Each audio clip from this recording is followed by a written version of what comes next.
Welcome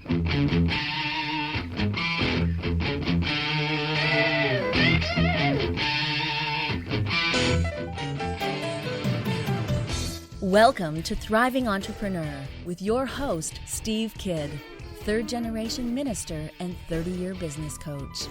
Listen in as amazing, world-changing authors, speakers, and coaches share their struggles and victories.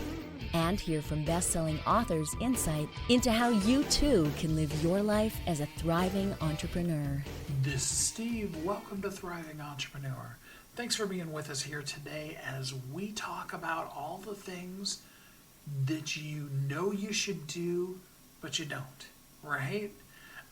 It is so easy to gain information these days. I mean, Google is at our fingertips and we can literally look up everything from who was that actor in that movie in the 1980s to important stuff for our business. But all too often, once we even have the information, we find ourselves not doing the very things that we know we should. A couple of places that shows up so much in our lives is in all these devices that we have. You know, our computer, laptop, cell phone, those kind of things. And there's some things that most of us know about our computers and our networks that we know we should be doing, but we just don't quite get around to it, right? Or we think, well, I'm probably safe, and so it's not a big deal. We do it. We all do. So don't feel guilty or judged if you are. It's just simply a matter of hopefully I can bring this to top of mind for you, and in so doing, we can all together kind of increase in our wisdom, knowledge, and understanding. Now, the second area that we're going to talk about today has more to do with our business systems. So not the hardware, but the kind of techniques behind how we do what we do, especially when it comes to really running a profitable business versus what really, I've been there so much, where we end up running a company that rather than being profitable, it's a really great big charity that does not have nonprofit status, Maybe, hopefully our employees are getting paid. Some of us have worked for places where we, I remember a place I worked once, it was way back, I was like 19 or 20, and it was literally everybody would show up at, I think it was noon on Friday that checks were made available. Everybody would show up right then and race to the bank.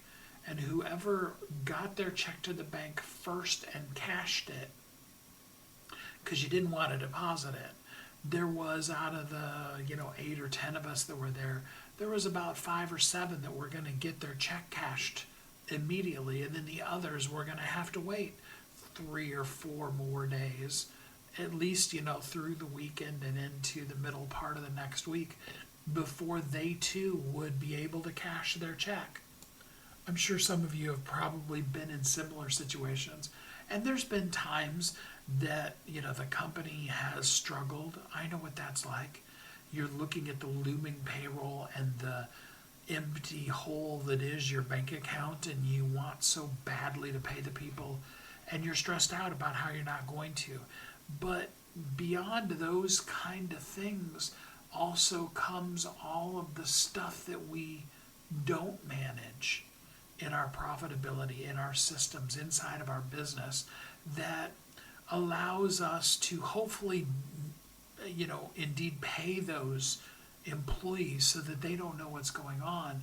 But back at home, I was watching a show the other day. I think it was Restaurant Impossible, and they were talking about how all the employees got paid every week, and after all the bills got paid, the food got brought in, and the rent got paid and all that stuff, the only person who wasn't making any money was the owner.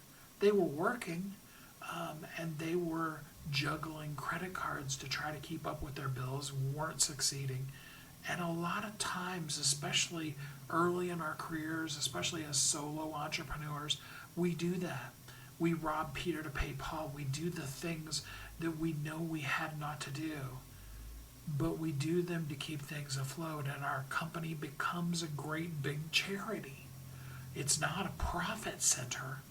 It's, a place where people can come and put in their time and you'll make sure they get paid.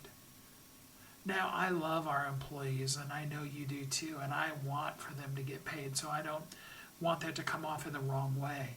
But it's just purely a matter of our company should be built systematically to be profitable. Our hardware in our company should be built to protect us, to serve us, not to be another frustration for us. Often some of the easiest little things in our systems, as well as in our hardware, can be tweaked, can be replaced, can be finally just done, right? And it makes such a difference. So the question we want to really dive into today is, what are the things in your business that you know you should be doing, but you're not, right? And this is, again, I like to keep the show in a judgment-free zone, so I don't want you to walk away and be like, oh man, woe is me. Here's this whole hour-long episode of things to make me feel bad about myself. No, I really actually want to bring you some solutions, some powerful and hopefully exciting opportunities to be able to go, hey, you know what, I can do that. Or even go, hey, you know what, I need to hire somebody else to do that.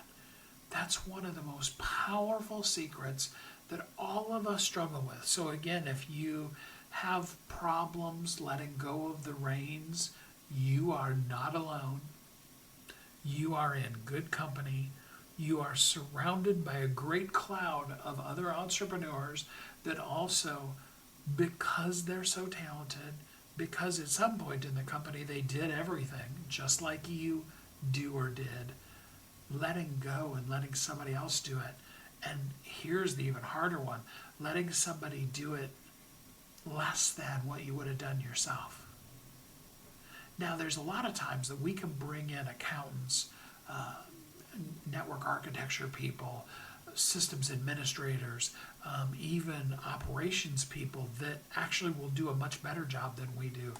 But there are often times as well that we spend so much time doing little things that we are an absolute expert. Don't you love it when I flub words? I love leaving things like that in because it just makes it feel real. And, we're looking at stuff that we had ought to still be doing, but we're great at. And the person we hired is a little less than, right? I remember, this was a whole lot of years ago. I was 19 at the time. I remember I worked at a Domino's Pizza doing delivery. And it was interesting because the owner, he knew, and I actually even went back to Domino's a few years later when I was a single parent. It was a good second shift job for me that I could do and spend most of my time taking care of the kids. And I remember then too, the owner had a skill set at making pizza and knew the city like the back of his hand. And as a manager, I got to the place where when somebody was looking up an address, I could be like, what are you looking for? Okay, you go here, you go there, you go there. You get to the place where you really know your little area. And a lot of times as owners, we know our stuff that well. And then the new person comes in and they write down the directions and they still get lost and end up stopping at a payphone or, with a cell phone now, but I'm old. They're asking you, I'm at so-and-so and so-and-so, and I don't know how to find this house, right? Those kind of things. And it may be paperwork-wise. I got all these documents and I forget how you told me to put them together. It can be very frustrating for us. Same thing can be true in our computer. We have this same pop-up. Microsoft Word has this error that, and I don't even know how it gets caused. I know how to fix it. But it will, when you're trying to edit your header and footer, it'll bring up a box that you have to say okay to twice, and then you can get into the section to edit your header and footer. And it's a simple fix, but a lot of times Microsoft Word will do an update, and I know how to fix it, but I don't do it right then that moment when I first see it. And so what do? Every single time I see that pop up, it takes me, and it's only just a few seconds, but in all of our businesses, those few seconds add up. It's those kind of things. What are the things that you're doing that you had not to do? What are you doing that you know you shouldn't do? What are the things that you know you need to do? I've got some amazingly great experts that we're going to bring to you today to be able to talk about that, to have an open and free conversation about the things that we can do that will ultimately, hopefully, more than anything, make you more profitable in what you do in business. That you'll be able to look at some systematic things and say to yourself, hey, I'm going to go ahead and let the reins go on this one, and I'm going to choose to show up powerfully by not having it be me that does this. And in the end, what you find is some of the times, in fact, I'm even going to go so far as to say really actually all the time, when you do that, you find that you are then living even more so as a thriving entrepreneur. So we are going to take our first quick commercial break, and then we'll be right back here on Thriving Entrepreneur. Don't go away.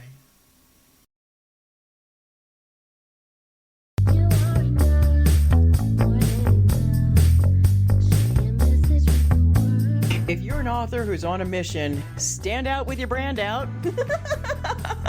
Check this out, guys. Yep, everything's marketing, and marketing is everything. Your existing book can become a best-selling book, or even, hey, like mine, a #1 international best-selling book in 5 days. Listen, if your business isn't known by everybody, it's obscurity, and that's death, right? The same thing is true for your book. If you're not happy with the way your book is performing, you got that far and then it just fell off the face of the planet kind of feeling, go to yourbestsellertoday.com. Schedule a talk with Steve. It's risk-free, it's guaranteed, it's proven. We've done it thousands of times. What are you waiting for? Yes, yourbestsellertoday.com. This time next week, you could have a beautiful seal on your book and get the attention that you deserve. Reach the people that you came to serve. Come on now. What are you waiting for? Grab a pen. Here we go. All you got to do is book a call, yourbestsellertoday.com. Go to yourbestsellertoday.com. Book a talk with Steve. It's proven, it's guaranteed, it's gonna happen. All you have to do is say yes to your destiny.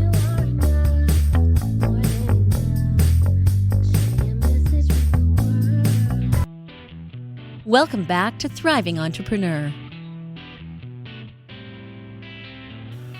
This is Steve. Welcome back. Thanks for listening to Thriving Entrepreneur today. Okay, let's jump into our experts. Let's talk to some people that really know their stuff in some areas and can really help us. First off, let's look at hardware, at your computers, at your devices, at your network, those kind of things. For most people, they don't come from that kind of a background and they're frustrating. They drive you crazy. Today, we want to be able to free you from the craziness of that, and also to empower you to know the things that you shouldn't be doing yourself, that you should hire an expert in to do, as well as the things that you just need to really bite the bullet and just do that thing, install that piece of software, upgrade that computer, what have you. So we're going to talk about some of all those kind of things today as we just really enjoy, for a change, for some of you, the world of networking and of computers. Join me in welcoming Brian Gill. Hey, Brian, how are you doing today? Oh, doing great, Steve. How are you? I'm doing good, thanks. So tell us a little bit about who you are and how you show up in the world. Yeah, so for about the last 20 years or so, me and a couple of my buddies pretty much help people out of data-related disasters.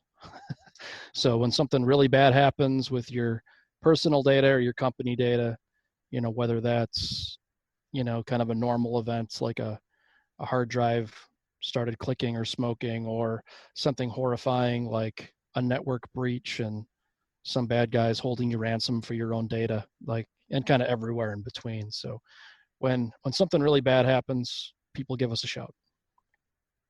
Perfect. You mentioned smoke coming out of your hard drive.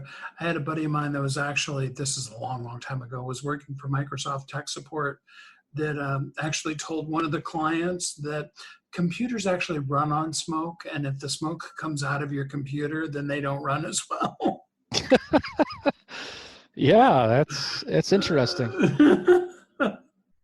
and completely inaccurate. Yeah. Yes, yeah, well, and he knew it too. But Yeah, it's hilarious. it just goes along with all of those jokes that those of us that have worked in the tech industry have at least read.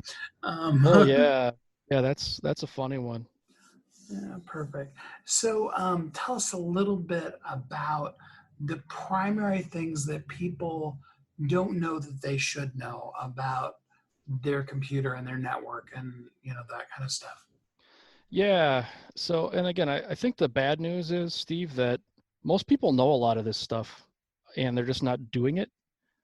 Um, and a lot of people were doing this stuff and now they have to work from home because of COVID, like many other millions of Americans. And all of those security precautions that were in place when they were in the office are now, not being followed.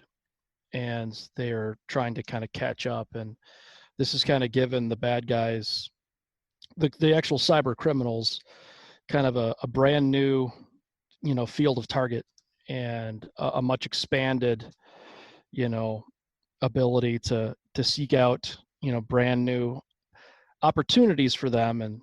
And when they actually succeed in those opportunities, it's usually pretty devastating for people. So again, this first one is like, geez, like back your data up.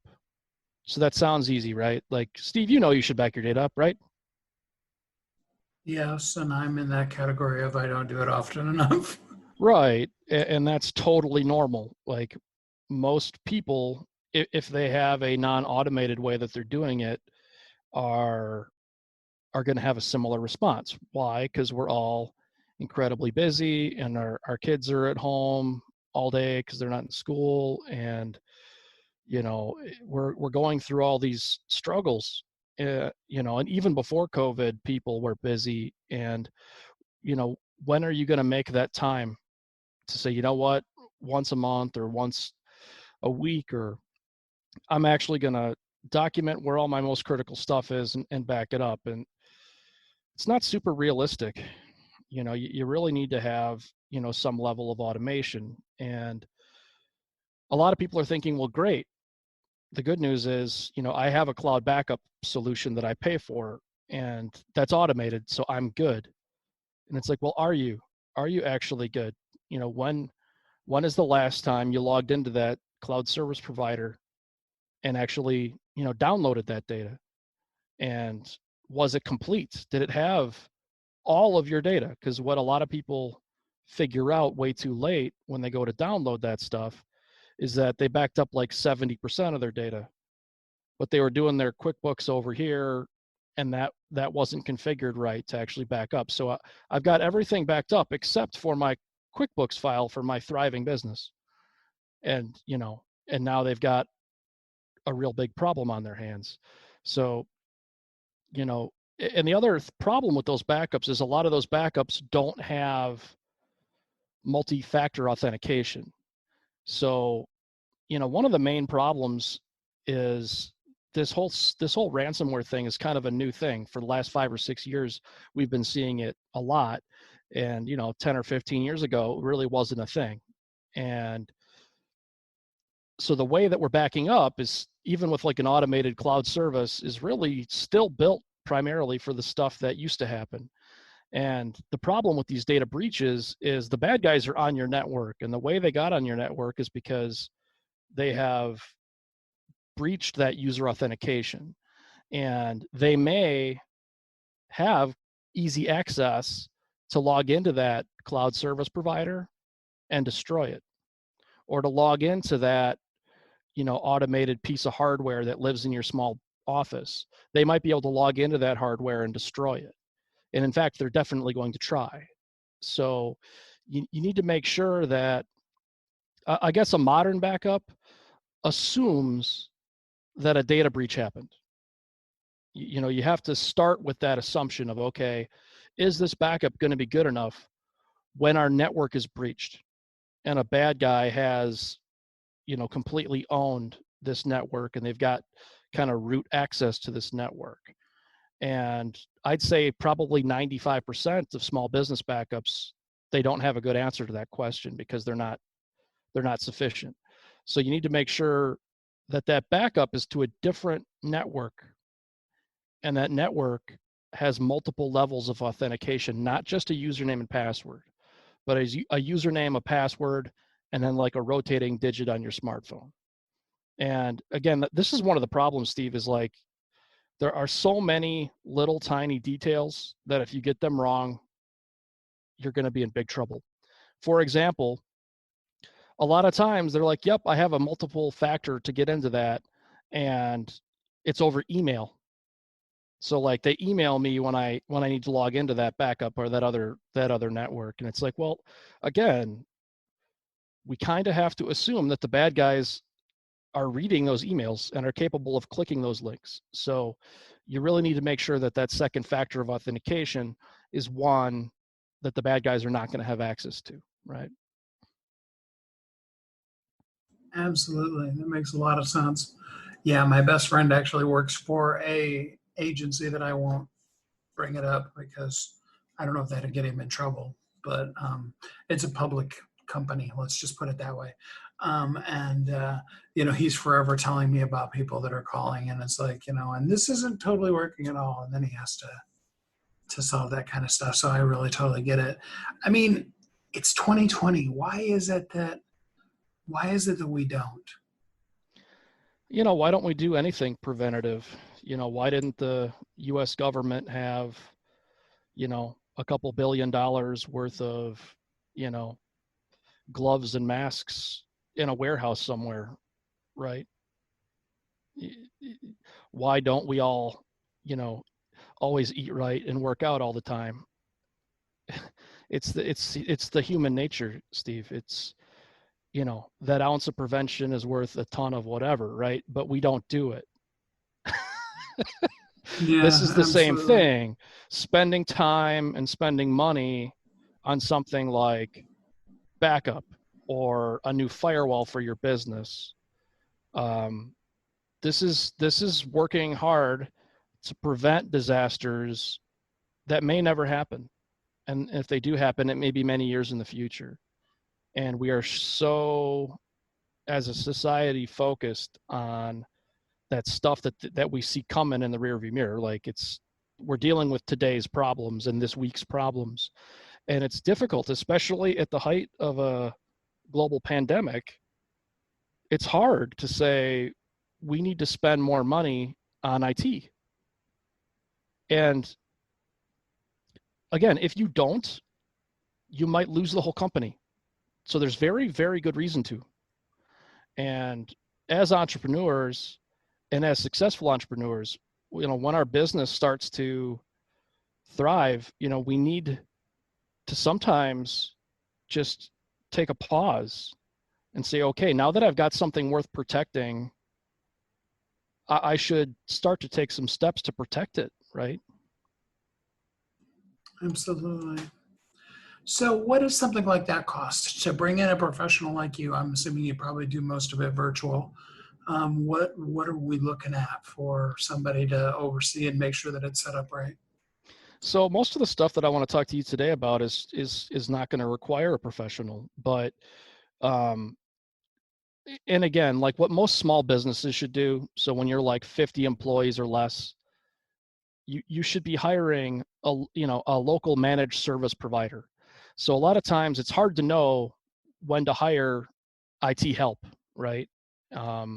Because IT help costs a lot of money, and until you hit like 100+ employees, you're really not going to be able to justify a full-time IT person to come to work for your company for 40 hours a week, right? Because there's just not going to be enough stuff to do. So again, we have these things called managed service providers who are timeshares on IT. So, maybe for $1,000 a month, you can get, 10 or 20 hours of IT help every month. And that is going to be where everybody kind of needs to start. So as soon as your business is like 3, 4, 5 employees, you're making a living, you're growing, you're having a lot of success, you really need to try to hire your first MSP. And it's difficult because as non-technologists, or a lot of business owners or non-technologists, you're probably not even capable of interviewing an IT company or differentiating between a couple different ones and trying to pick who's better and who's going to work best for you. So the good news is we have up on gillware.com, which is, my website, we have a for free, and it's not gated. There is a guide to hiring your first MSP. And I worked with another company and we put together this guide. It's like 30 questions that you should ask them with some hopeful answers that you get to try to arm, successful people with how to interview this niche so that you can find that good provider. Now, once you have a thriving business, so people that are longtime listeners of you and they've had business coaching and things like that, and their businesses are hitting on all cylinders. So I work with a company called Tetra Defense, and one of the things we provide is risk management. And, our average size customer is 100 employees and up. And they're often the catalyst for them is maybe they just had a horrifying data breach, and now we're helping them make sure that doesn't happen again. But we're also seeing a lot of these B2B companies, their vendor or their clients, their large clients, are demanding a dramatically increased attention to the IT security of their vendors, right? So pretty much everybody listening, if you're in B2B, the train is coming down the tracks. In the next 5 years, every large relationship you have, you are going to have a lot of demands on your business, that all kinds of different security things that you must follow, or they're going to fire you, right? So you might as well jump on it. So, but what does it cost? In general, an MSP it's going to vary from industry to industry and from expertise to expertise, but a managed service relationship in the earliest days is going to cost you about 25% of an employee, right? And as you grow and grow and grow, a full-time IT person is going to cost you, 80 to 100 grand a year. And there's all kinds of when you hire these people, they're going to make a bunch of recommendations, and they're going to come with a product stack, and they're going to recommend that you buy like a Fortinet firewall, and that's going to cost $2,500 to install, like a relatively cheap one that does the job, that has like a 2-factor authentication to get into your network, to VPN into your network. They're going to recommend like a StorageCraft or a Veeam style backup, and that might cost your organization $100 a month, right? They're going to recommend an email security platform like IronScales that's going to help with the phishing emails, and that might cost $10 per seat per month or something. So all these things do cost money. There's no getting around that. But when you're a successful business, you want to make sure that as the executives in these successful businesses, we have a duty to our employees, to our vendors, to our clients. It's the C-level executives that have to make sure that we're keeping all this stuff safe. Absolutely. And so, Brian, you said for people who want to take that risk assessment or go deeper with you, they would go to gillware.com. That's GILLWARE.com. Yeah. So there's a couple things up on Gillware that people would find helpful. One is we have like I think it's top 8 things a small business owner should do right now. And again, it's free, it's ungated, and there's just a bunch of product recommendations for help with things like user authentication and VPN and just the kind of stuff and backup, all the stuff that everybody knows that we should do, right? But it has some product recommendations and things that if you do it, and it would take you about 2 hours of your life to go through it all, you would be much better off than you are now, right? And then if you're a large business with 100 plus employees, and maybe when I was talking about, oh my gosh, yeah, one of our vendors just sent us this like 50-page security document that we have to fill out, and we have horrifying answers to all 50 things. That company is called tetradefense.com, tetra like the fish, and that company performs risk consulting. So they actually come in and help you do all the things that make that paperwork easy and actually have good answers to all those questions, because you're actually following best practices. And that's a more comprehensive situation. I mean, there's probably about 80 things that they look at. So it's a really, and again, once they go into a company, what they're going to find, Steve, is that you have to prioritize that list, because they're going to have dozens of shortcomings. But what's going to bite you tomorrow? What has the highest probability to bite you tomorrow? And they really help walk through that prioritization. Perfect. Well, I appreciate it. Brian Gill from gillware.com. Brian, thank you so much for spending some time with us on the show today. Thanks so much, Steve. Had a good day. I hope that you picked up some useful tips that will help you up-level your computer infrastructure, your network, your systems, all of those kind of things, or that you'll just have given yourself permission to go out and hire somebody and let them do it for you. That may be the best decision you could possibly make. And that will allow you to live as a thriving entrepreneur. We're going to take a quick commercial break, and we'll be right back here on Thriving Entrepreneur.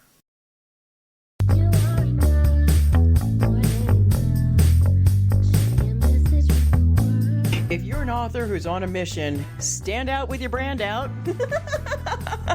Check this out, guys. Yep, everything's marketing, and marketing is everything. Your existing book can become a best-selling book, or even, hey, like mine, a #1 international best-selling book in 5 days. Listen, if your business isn't known by everybody, it's obscurity, and that's death, right? The same thing is true for your book. If you're not happy with the way your book is performing, you got that far and then it just fell off the face of the planet kind of feeling, go to yourbestsellertoday.com. Schedule a talk with Steve. It's risk-free, it's guaranteed, it's proven. We've done it thousands of times. What are you waiting for? Yes, yourbestsellertoday.com. This time next week, you could have a beautiful seal on your book and get the attention that you deserve. Reach the people that you came to serve. Come on now. What are you waiting for? Grab a pen. Here we go. All you got to do is book a call, yourbestsellertoday.com. Go to yourbestsellertoday.com. Book a talk with Steve. It's proven, it's guaranteed, it's gonna happen. All you have to do is say yes to your destiny.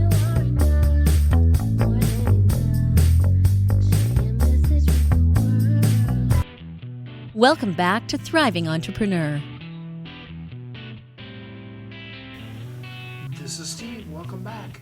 We looked at computer hardware and systems from that standpoint in the last segment. Now what we want to look at is the systems inside of your company, especially as they relate to your company being profitable. Because ultimately, it's about making profit. I mean, you went into business to not just get by, to not be the charity for your community. I mean, unless your business is a charity, that's a whole different story. But to really be profitable, to make a difference in your life and in the lives of the people that you serve, as well as really being in a company of impact.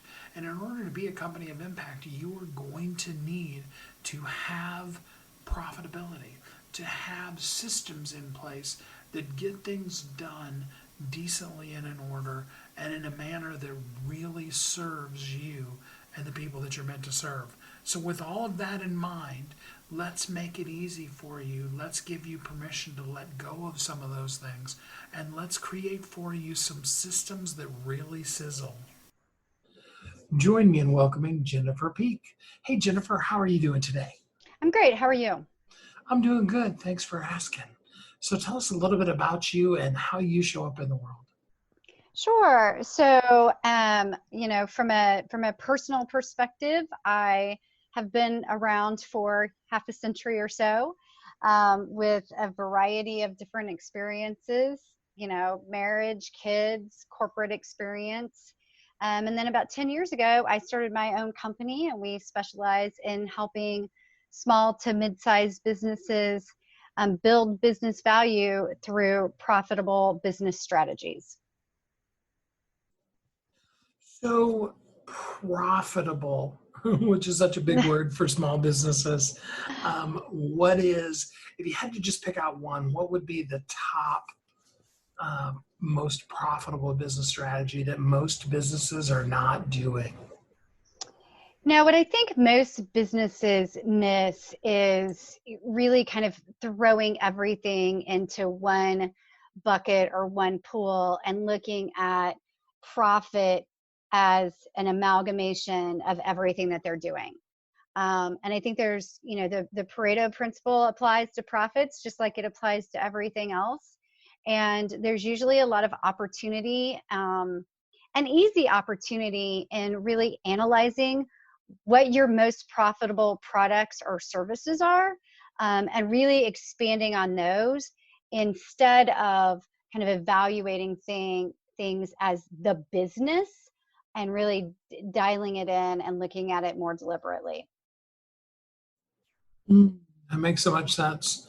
So how does, you work with small businesses, and I know a lot of them struggle with even, who are we and what should we do? Mm-hmm. Do you work with people like that? Oh, absolutely. And the corollary, which is who are we, and we can do everything. Oh yeah, so much. So how do you help a person define not just who am I / who is the company, but really find that thing that they make money on, that they make profit on? With all of the companies that we work with, we first start with what have you been doing? What seems to be the easiest to deliver? And where are the holes that you always seem to fall into? And the answers to those questions are very telling. So let's talk about the holes that you always seem to fall into. A lot of times that's a certain type of project, or a very specific service, or even a certain type of customer. So, we have some customers where, interestingly enough, the easy small projects that should be very quick to get out the door and really have a lot of margin on them don't. And the reason is because the rest of their systems weren't set up to do small projects. So even if you look at them like, this will be really easy, we can just fit this into our schedule, it'll be so quick to get out the door, it doesn't work with the rest of the processes. And so it's a little counterintuitive sometimes, the information you find. And what we like for our business owners to do, and like I said, where we start is, what have you been doing? How do we get information that exists currently into a format where we can really evaluate what's being profitable and what's not? And, the way business owners sometimes talk about this is, that is a great product, but boy, it is always such a headache when we go to do it. That's the kind of language that we listen for. And it's really the kind of language that business owners themselves can start picking up when they're talking about something, to get some clues as to, yeah, it seems like it's making money, but it's costing a lot of time. It really uses a lot of our resources. We've got overhead in place just to satisfy that specific product or service or customer type, and taking a step back and really looking at, is that the most efficient and effective use of their resources? That's good. So, when a company's looking at a new product, they want to roll something new out, or they think they want to take a pivot in the world, how do they evaluate before they start selling it whether or not it's something that can be profitable? So I think there's two types of well, there's multiple types, but let's talk about two types of situations where that happens. The first one is they want to add some sort of horizontal or vertical complementary product or service to what they've already been offering. So this could come from customer feedback. It could come from something that the company itself would like to find in the marketplace as the next step or a complement to what they're already offering, and they can't find it. So they start building their own mechanisms. That's a little less risky than the second one option that we're going to talk about, simply because if you've already been working in this space and you're already getting customer feedback that there is a gap or there's a next step that they would like to take and it's not being offered, you already know you have demand for it. And because you know you have demand, your entry into that sales process is going to be a lot lower, which means it's going to be a lot less costly. And you can really build up some momentum fairly quickly and be able to leverage the customer base that you already have. So that's a really good strategy and often a highly profitable one. The second one, sort of that pivot strategy, which I know lots of businesses are having to grapple with in the past couple of months, and that is entering a completely new market space, right, where you don't have a lot of information and you're not sure how it's going to be received by customers. The couple of things to look at are gross profit. So gross profit in very simplistic terms is how much is it going to cost you to deliver the service or make the product, and how much money can you charge for it? So this doesn't consider anything like overhead, right? Or even sales expense. It is simply how much does it cost you to make it, and how much can you sell it for? And really understanding what the gross profit of that product is going to be, or what you think it's going to be, is crucial then to determining whether that's something that you want to launch, because then you're going to have these other costs on top of that. And I'm not a big fan in a situation like that pivot of having something that companies think of as loss leaders, because then all you have is a loss. You don't have a loss leader, you just have a loss. Loss leaders work great when you already have a fairly defined pipeline.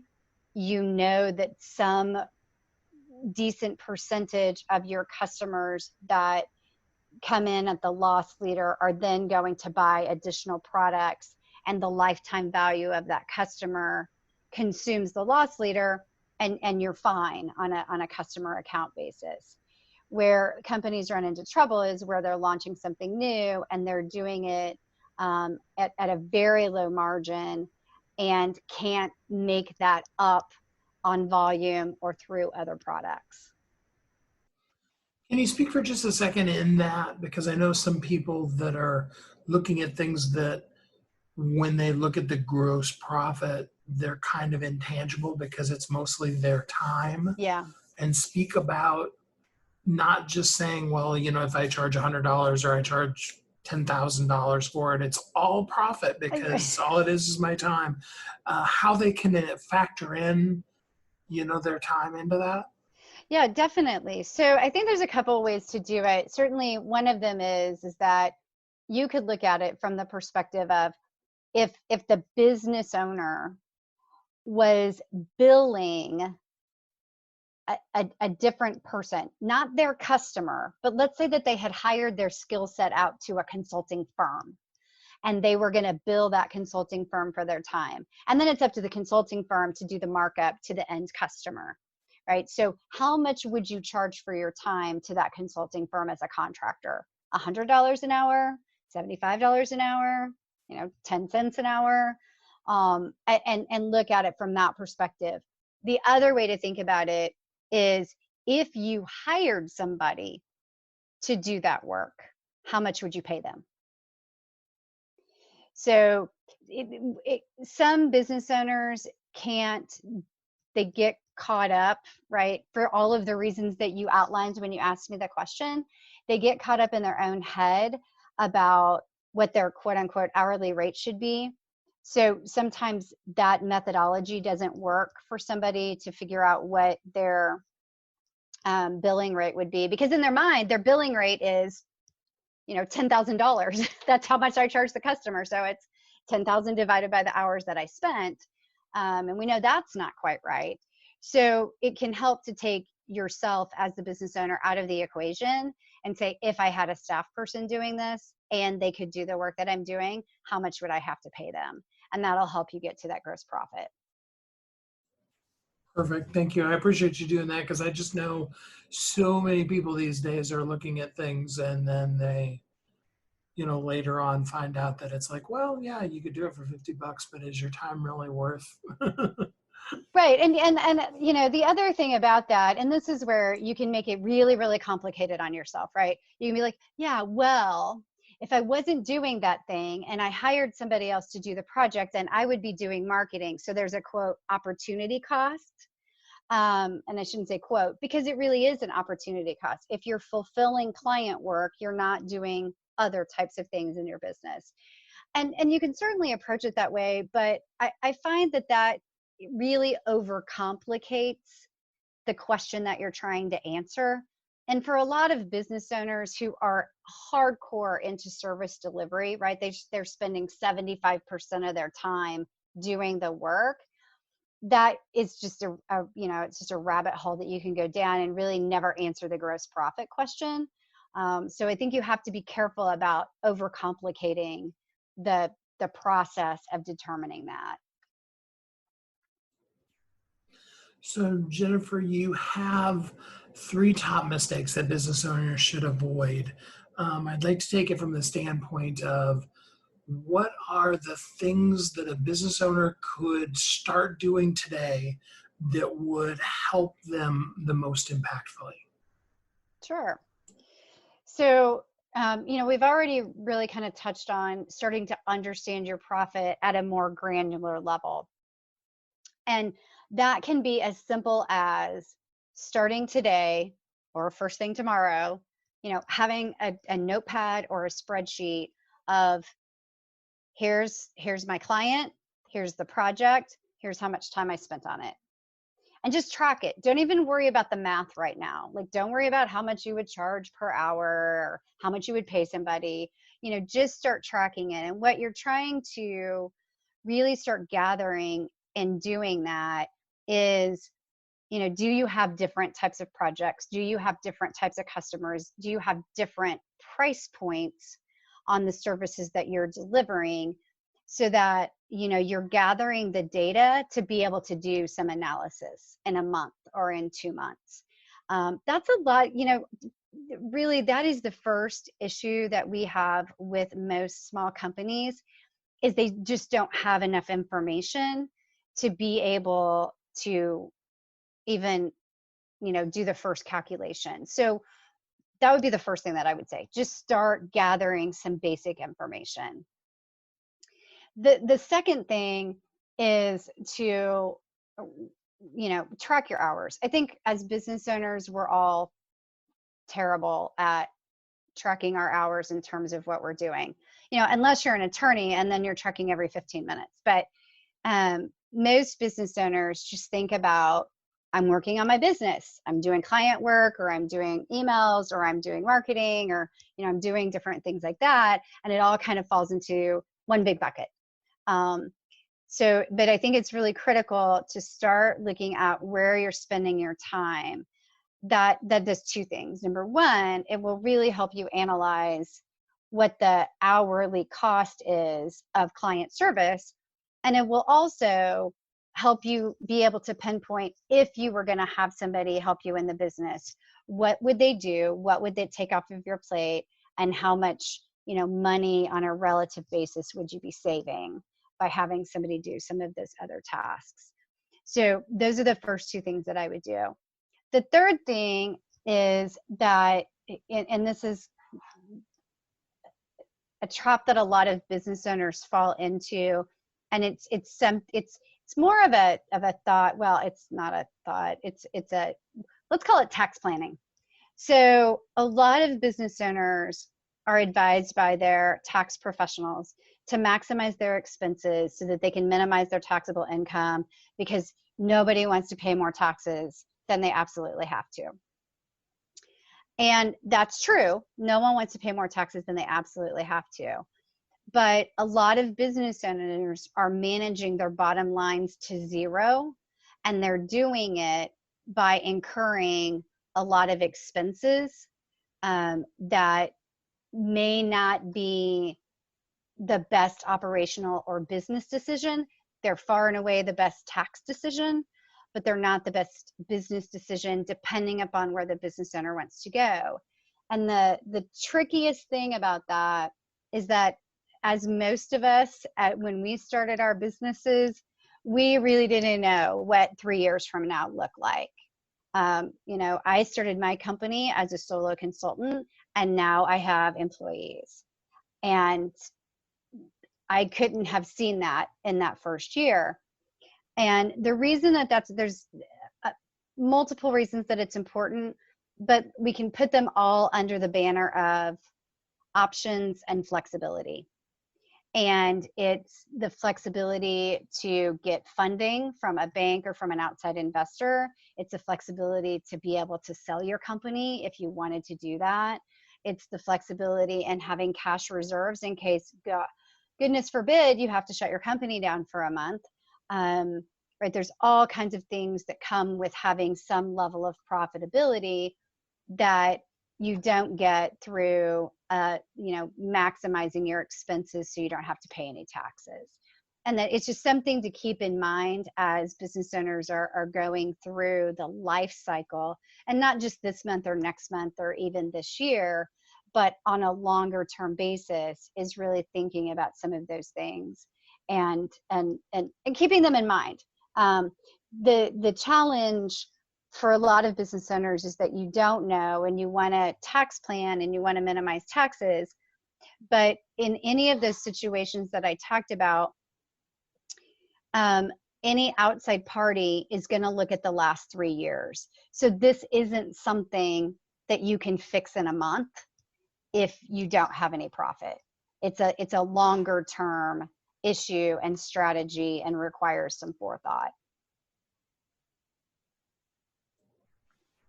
Well, I really appreciate your help and your advice. For somebody that wants to go deeper with you and take this to the next level, how would they get in contact with you?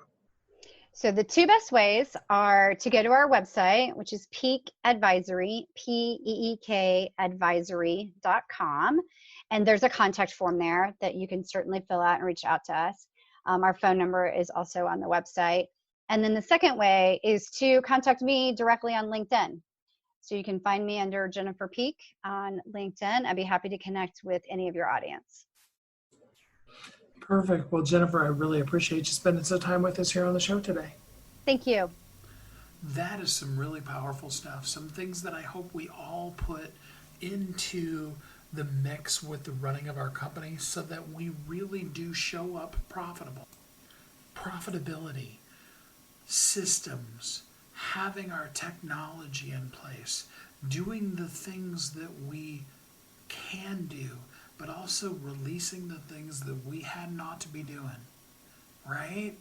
Those are the kind of things that will really help us thrive in our business, that can turn our business from being a charity, as I used before, into something that really is powerful, that really gets it done for you in a way that maybe is even a little mind-blowing for you to see how things begin to come together as you put systems in place. And yeah, sometimes they can be so frustrating because the creation of the systems, the working on the network, the installing the software, all of those kind of things can be very frustrating.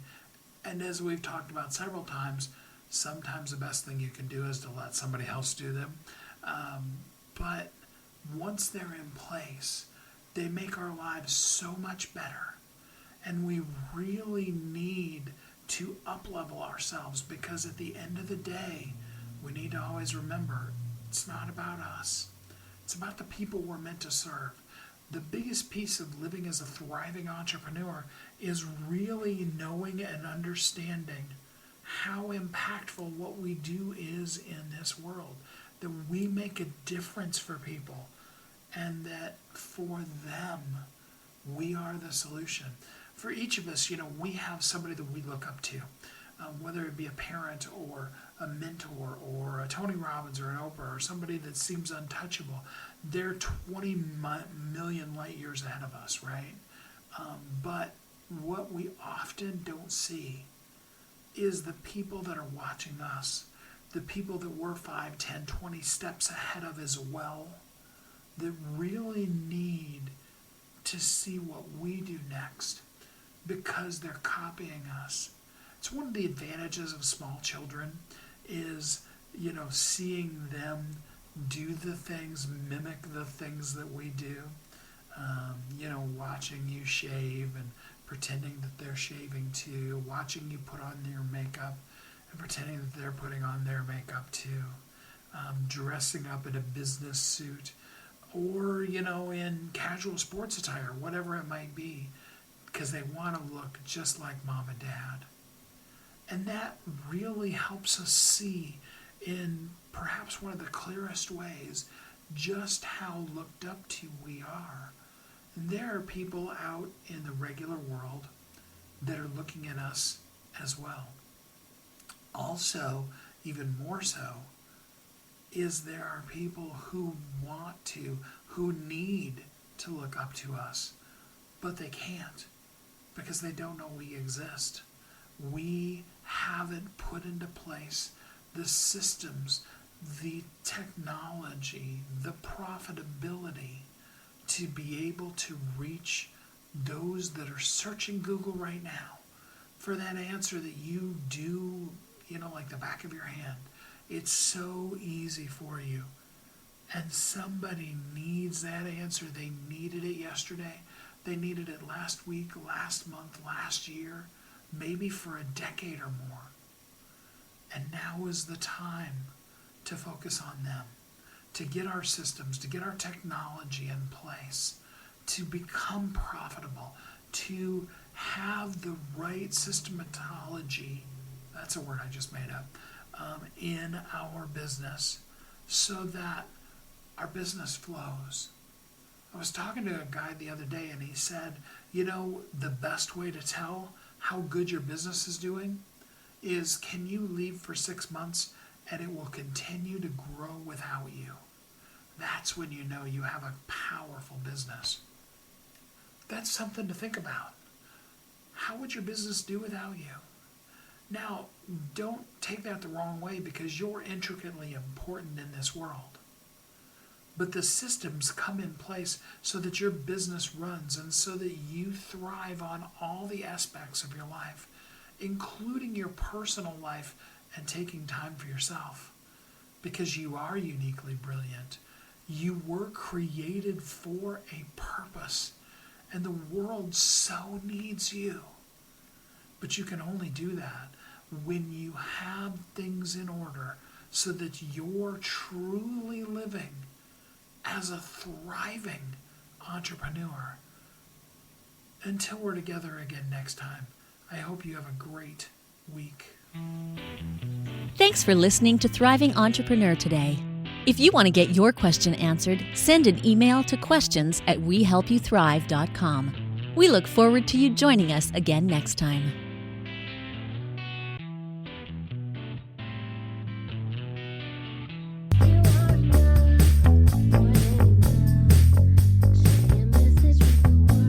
If you're an author who's on a mission, stand out with your brand out. Check this out, guys. Yep, everything's marketing, and marketing is everything. Your existing book can become a best-selling book, or even, hey, like mine, a #1 international best-selling book in 5 days. Listen, if your business isn't known by everybody, it's obscurity and that's death, right? The same thing is true for your book. If you're not happy with the way your book is performing, you got that far and then it just fell off the face of the planet kind of feeling, go to yourbestsellertoday.com, schedule a talk with Steve, Steve. It's risk-free, it's guaranteed, it's proven. We've done it thousands of times. What are you waiting for? Yes, yourbestsellertoday.com. This time next week, you could have a beautiful seal on your book and get the attention that you deserve. Reach the people that you came to serve. Come on now. What are you waiting for? Grab a pen. Here we go. All you got to do is book a call. Yourbestsellertoday.com. Go to yourbestsellertoday.com. Book a talk with Steve. It's proven. It's guaranteed. It's going to happen. All you have to do is say yes to your destiny.